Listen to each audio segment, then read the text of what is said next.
Now that we have the input working for the cube, let's go ahead and start by moving it backward and forward, left and right. That way we have full motion to be able to move it around inside the scene.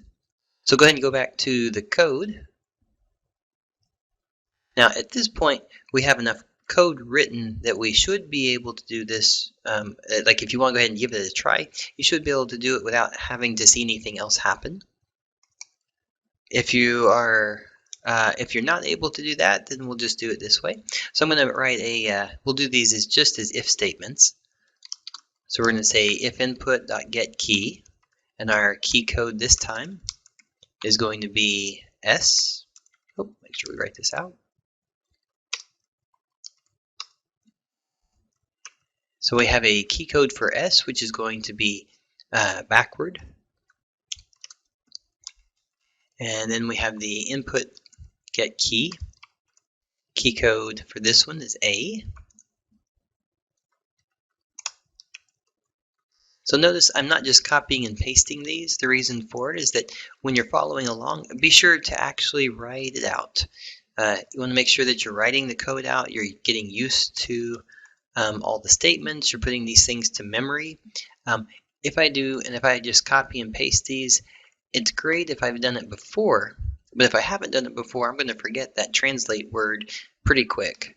But if I have to write it out 4 times, if I'm thinking about it, it's going to make it a little bit easier. So now remember our key code W forward and backward, we were using the speed on the Z for forward and backward. But how do we make speed go into a negative value so it goes backwards?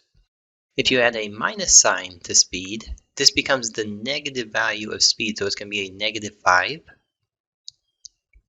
On the A and the D, left and right, well, we know that the X coordinate was going to be our left and our right.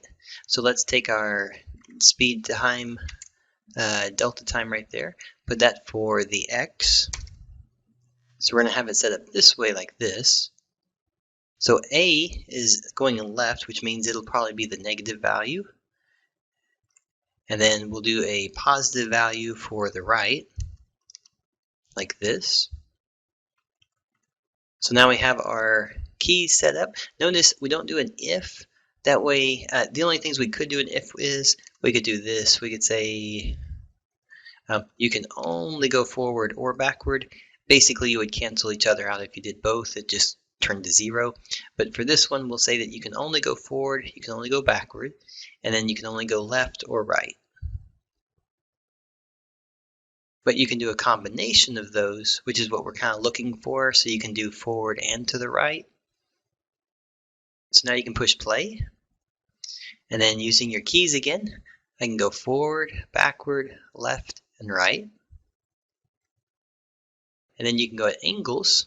If you're holding the, right and forward, you're going to be able to go those angles as well. So that's going to allow us to actually move the cube inside our scene, which is great. This will give us our first point of contact to be able to actually move an object within the scene using the basic input.getKey setup from Unity.